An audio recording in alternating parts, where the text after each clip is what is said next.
નાખો લાઈન, અમારી મહત્વની માંગ છે. તમે 15 શહેરી વિકાસમાં હમણાં 500 કરોડ બજેટ ફાળવ્યું હતા, અંડરગ્રાઉન્ડ લાઈન તો વાડી વિસ્તારમાં કેમ ન ફાળવી શકો? બિલકુલ, પણ સાથે સાથે અહીંયા હજારોની સંખ્યામાં ખેડૂત આવ્યા છે, અહીંયાથી સરકાર અવાજ નહીં સાંભળે તો હવે પછીનું પગલું શું? સરકાર અવાજ સાંભળવો પડશે. સરકાર અવાજ નહીં સાંભળે તો અહીંથી કોઈ હલવાના નથી. રોકાવું પડે તો રોકાઈશું ગાંધીનગરમાં. સરકારને જરૂર અવાજ સાંભળવો પડશે.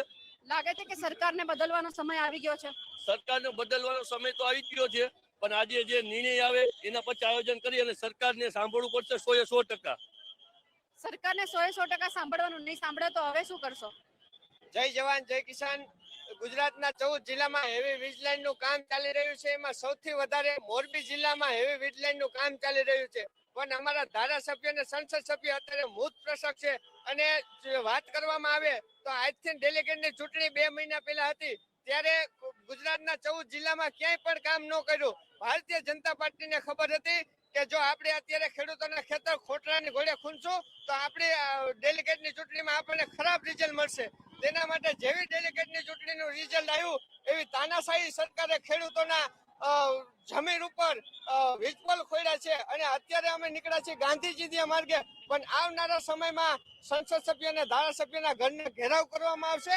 ગુજરાતનો 53 લાખ ખેડૂત ભારતીય જનતા પાર્ટીના શાસનથી 30 વર્ષથી જોઈ રહ્યો છે, પણ આવનારા સમયમાં જડબાતોડ જવાબ દેશે.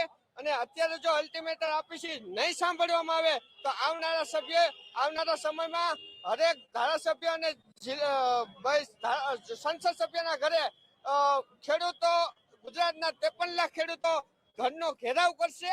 અને આવનારી 2027ની ચૂંટણીમાં જો ખેડૂતોને સાંભળવામાં ન આવ્યું તો ગુજરાતના 18,000 ગામડામાં ઘૂસવા નહીં દે ભારતીય જનતા પાર્ટીના જગતનો તાજ. જય જવાન જય કિસાન. એટલે કે સરકારને પણ અલ્ટિમેટમ આપી દેવામાં આવ્યું છે. અહીંયા તમે એક વખત એ માહોલ પણ જોઈ લો કે જ્યાં હજારોની સંખ્યામાં ખેડૂતો છે એ ભેગા થયા છે. એક જ ખેડૂતોનો નાદ છે કે આ વખતે એમને ક્યાંક ન્યાય મળવો જોઈએ. મારી સાથે અહીંયા કોંગ્રેસના નેતાઓ પણ જોડાયેલા છે, તેમની સાથે પણ વાતચીત કરવી છે. શું લાગે છે કે સરકાર આ વખતે જાગશે? જુઓ, સરકારે જે પ્રમાણે આખી મુહિમ કરી છે અને જે પ્રમાણે ખાનગી કંપની, તમે સમજો કે ખાનગી કંપનીના ખેતર જે ખેડૂતોના છે અને એમાં ખાનગી કંપનીના વીજ પોલ નાખવા માટે થઈને જે પ્રમાણે પોલીસ દમન કરી રહી છે, ખેડૂતોને મારી રહી છે, ખેડૂતોના મહિલાઓ, એમની પત્ની, ખેડૂતોના માતાઓ, ઘરડા બીમાર એમના ખેડૂતોના મમ્મી પપ્પા અને એમના બાળકોને પણ આ લોકો જબરજસ્તી હેરાન કરી રહ્યા છે. આવું જ્યારે બની રહ્યું હોય ત્યારે આજે જગતના તાતને આ ભારતીય જનતા પાર્ટીની સરકારે ભૂતકાળમાં ખેડૂતોના ભાવ જે છે એ ડબલ કરવાની વાત કરી હતી, પરંતુ એ પણ ના કર્યા. ખેડૂતોના ઉપર અત્યાર સુધી એટલો બધો અમાનુષી અત્યાચાર કરેલો છે. આ જગતનો તાત છે. અને એમના ખેતરની અંદર દાદાગીરીથી પોલીસ જાણે એક્સપ્લોશન ખંડણી ઉઘરાવતી હોય એવી રીતે આ પોલીસના લુખ્ખાઓ જે છે એ ત્યાં આવીને આ ખેડૂતો ઉપર જે અત્યાચાર કરે છે એની સામે આજે લાખોની સંખ્યામાં ખેડૂતો અહીંયા આવ્યા છે. અને આ ખેડૂતોની લડાઈ છે એ લડાઈ એ લાંબી લડવાની છે, ખેડૂતોને ખબર છે. પરંતુ આજે તમે વિચાર કરો કે એક અદાણીનો એરપોર્ટ છે, આ એરપોર્ટની અંદર આપણે ગાડી પાર્ક કરે છે કોઈ વ્યક્તિ તો એને 1 કલાકના 300 થી 500 રૂપિયા એનું ભાડું આવે છે. અને આ ખેડૂતોની અંદર જે વ્યવસાયિક રીતે ધંધો કરવાના છે એની વીજ લાઈન નાખવા માટે થઈને એમને સામાન્ય રૂપિયા કે જે રૂપિયાથી આપણે 1 કિલો કેરી પર ના આવે એવા રૂપિયા આપીને આ ખેડૂતોના ઉપર બળજબરી કરવામાં આવી રહી છે. એનો સંપૂર્ણ આ ખેડૂતો વિરોધ કરી રહ્યા છે. અને આજે ગુજરાત પ્રદેશ કોંગ્રેસ સમિતિના અમારા પ્રમુખ અમિતભાઈ ચાવડા, વિધાનસભા વિરોધ પક્ષના નેતા તુષારભાઈ ચૌધરી સહિત અમારા ખેડૂત આગેવાન પાલ આંબલિયાથી લઈને દરેકે દરેક લાલજીભાઈ દેસાઈથી લઈને બધા જ આજે હાજર છે. અને અમે આ નક્કી કરેલું છે કે જ્યાં સુધી આ ખેડૂતોને ન્યાય નહીં મળે ત્યાં સુધી જીવન પર્યંત અમે આ લડાઈ ચાલુ રાખીશું. બિલકુલ. બીજા પણ છે. દાદા, જોયું છે આવું ક્યારેય કે જગતનો તાજ છે આ રીતે રસ્તા ઉપર ઉતર્યો હોય? કોઈ ઉતરે નહીં, શું કરે? આજ જમીનમાં અમારી માલિકી છે, અમને જવા નથી દેતા. મને ખુદને ઉપાડી જાય. આમ ગયો એટલે મને સીધો 1 તીર લાયતો રહ્યો. મેં પાણી સિવાય પીધું નહોતો તો એ પોલીસ જોતું નથી ને ભાડે વર્ષથી લઈ જાય. ત્યાં આવે તો અટકાયત કરે સીધા. 4 ફેરે હુમલા કર્યા અમારા ઉપર કે કરવું જ છે ભાઈ. હવે અમારે શું કરવું? અમારી જમીનમાં અમે જઈ નથી શકતા. અમારી આ માં કહેવાય, માં માટે અત્યાચાર થાય ને કે અમને દુઃખ થાય, પણ જવું ક્યાં? આ સરકાર છે માં પણ એ નકામી છે. એની હોરદારી મીઠા કૂતરાઓને તે અબટકા ભેળા રાખે બધે. શું કરવું લ્યો? નકા અમારે અહીંયા આવવું પડે. આજ મારી 65 વર્ષની ઉંમર છે, હું અહીંયા હું અપહરણ છું આવ. તે છતાંય મારે આવવું પડે. શું કરે? 10 વીઘા જગ્યા છે, એમાં ભાઈલા વળતી એમને પાણી લાઈન નાખી. શું કરવું? 1 રૂપિયો નથી તો 4 દી થયા એમને મહિને બરોબર કે એમ કે છોકરા ખાઈ લીધો કોઈ હોય આડાવડા તો અહીં જ આવી જાય પોલીસ લઈને. ઓલા તે કઈ બોલે નહીં. આ પોલીસ જ મોર થાય. કોઈ વીતી ના જવા દે. શું કરવું? અમારી જમીનમાં નથી આવતું. તાળા તોડી નાખે. એ કંઈક કરે. ડેલામાં ચોથીમાં હતા, ધરાર ગયા, ખાડા ખોદી લીધા. એવું અત્યાચાર કરે અને સરકાર કોઈ આવતું નથી.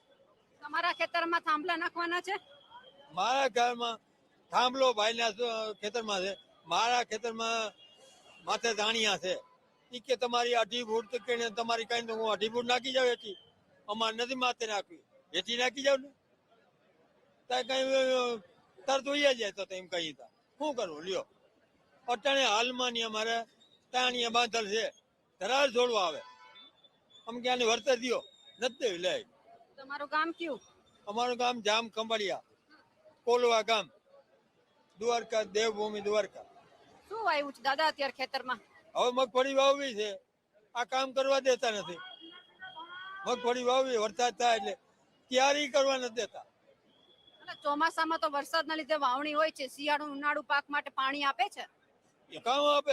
એ તો અમારા કુવા ને મોટું છે એ જ હાલે. વિકાસ કરી મારી નાખ્યા તો દિયો લ્યો. અમારે 1 રૂપિયો નથી જોતો.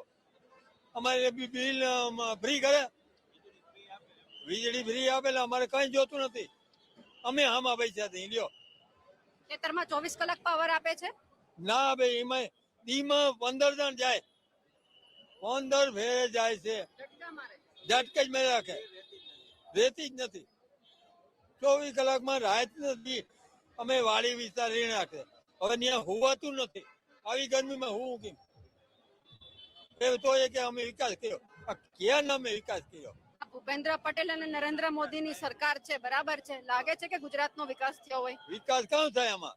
હવે પાયમાલ કરીએ ખેડૂતને પાયમાલ કાં બીજા કોઈ ના કરે, ખેડૂતને જ કરે. આ જગતનો તાત છે. આજ 1 કણમાંથી 1000 કણ કરે છે. ઈ કરે છે.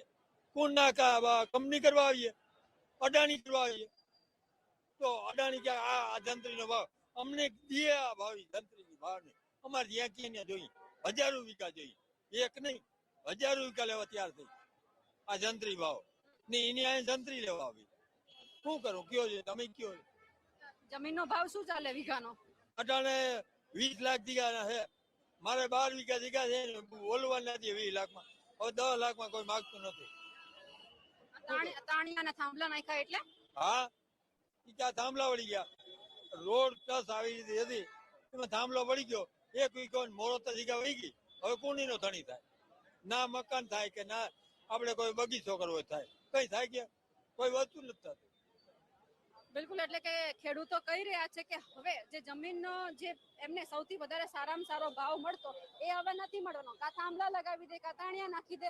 એટલે લોકો એવું કહે છે, ખેડૂતોની ખાસ માંગ એક છે કે પહેલા તો એને જે જમીનનો અત્યારે જે સારામાં સારો ભાવ હતો એ આપવામાં આવે, અને કા પછી એમને પૂરતું વળતર અને જે એમના ખેતરમાં તાણિયા કે થાંભલા નાખવામાં આવ્યા છે એ એમને ક્યાંક ભાડું આપવામાં આવે. બીજા પણ ખેડૂતો છે, તેમની સાથે પણ વાતચીત કરવી છે. તમે ક્યાંથી આવો છો?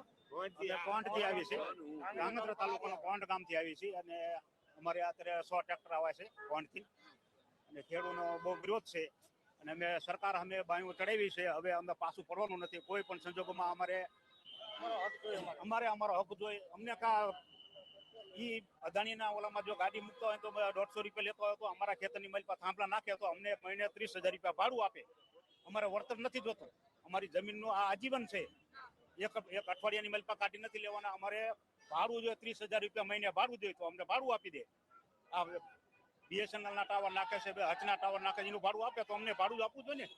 અમને બધાને ભાડું આપે, ખેડૂતને રાજી કરે તો અમે થાંભલા ખોરવા દેશું, એટલે અમે એને થાંભલા પાડી દેવાના છીએ હવે.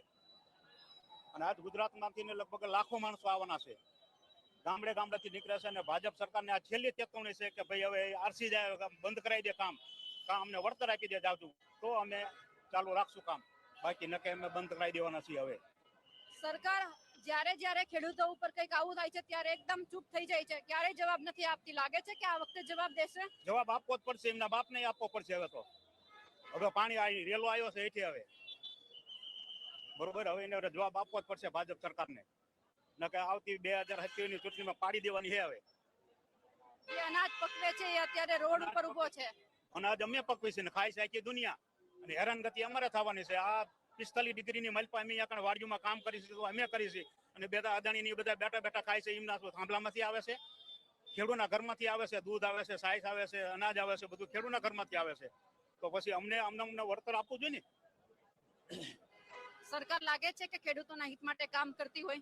કોઈ કામ નથી સરકારનું, ખેડૂતનું કોઈ નથી. અત્યારે ખાતરના ભાવ જો 700 રૂપિયા DAP માં ચડી ગયા છે, બધામાં DAP માં, પેટ્રોલમાં ચડી ગયા છે, બધેમાં ચડી ગયો. તો અમારા ભાવ કોઈ છે નહીં. અત્યારે એમાં મગફળી વાવવા જાય છે તો અમારા 3200 રૂપિયા ભાવ છે, અને અમારી મગફળી નીકળતા 900 રૂપિયા ભાવ હોય છે. કોઈ ભાવ નથી, ખેડૂતના કોઈ ભાવ નથી. અને એમના ભાવ બધા ડબલ થઈ ગયા છે, અને સરકાર કહે છે કે અમે ડબલ કર્યા. ડબલ નહીં, નીચે આવી ગયા. હવે ખેડૂતને થપાડી દીધા, સડી પહેરતા કરી દીધા છે. જ્યારે ડીઝલ લેવા જવાનો સમય હતો ત્યારે લાઈનમાં ઉભું રહેવું પડતું હતું. ડીઝલમાં લાઈન માર્યા, કોરોનામાં લાયસુમાં લાઈન માર્યા. અત્યારે આધાર કાર્ડ કરવું હોય તો કે છે લાઈનમાં, ડીઝલમાં લાઈનમાં. નોટબંધી હતી તો કે ખેડૂત લાઈન મારે. એમના ભાજપના કે કોઈ મોટા નેતા કોઈ ભાર્યા કોઈ લાઈનમાં ક્યાંય ભાર્યા? ડીઝલમાં નથી ભાર્યા, ક્યાંય નથી ભાર્યા. એમને ઘરે પૂરતું પહોંચી જાય છે, અને ખેડૂતને બધાને લાઈનમાં રાખે છે. બિલકુલ, એટલે કે ખેડૂતોને લાઈનમાં ઉભા રાખવામાં આવે છે. તમે જે રીતે અત્યારે આ તમે માહોલ જોઈ રહ્યા છો કે પોલીસના ચુસ્ત બંદોબસ્તની વચ્ચે અત્યારે જે ખેડૂતો છે તે અહીંયા ક્યાંક જે પોતાના હક માટે આવી રહ્યા છે, અને તમામ તમે જે આ માહોલ જુઓ કે જ્યાં હજારોની સંખ્યામાં ખેડૂતો આવ્યા છે. એક જ માંગ છે કે જે એમના ખેતરની અંદર જે થાંભલા નાખવામાં આવે છે એમને વળતર ન આપો તો કઈ નહીં, પણ દર મહિને એમને ભાડું ચૂકવો, કે જે તમે એમના ખેતરની અંદર જે કામકાજ કર્યું છે એમને સમયસર એનું ભાડું આપવામાં આવે. અત્યારે જે રીતે ઘણા બધા ખેડૂતો એવા છે, એટલે ખાસ કરીને અહીંયા જે પોલીસ બંદોબસ્ત પણ એટલો જ ગોઠવી દેવામાં આવ્યો છે. થોડી જ વારની અંદર જે ટ્રેક્ટર રેલીનું આયોજન કરવામાં આવ્યું છે, ટ્રેક્ટર પણ થોડી વારની અંદર અહીંયા પહોંચી રહ્યા છે. એટલે જ્યારે આ સવાલ એ છે કે હજારોની સંખ્યામાં જ્યારે ખેડૂતો અહીંયા આવી રહ્યા છે ત્યારે એ જ માહોલ એ પણ જોઈ લો.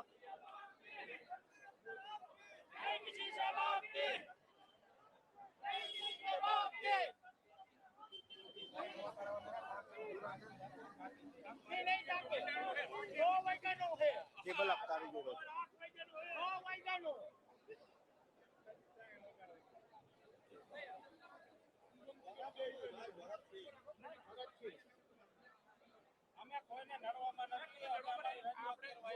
તમારું કામ ચાલુ રાખો, પણ કોઈને આપણે બીજા કોઈને અગવડ ના પડે. આપણી રોડની અંદર આપણે રહેશું, આપણા લોકોને સમજાવવાનું.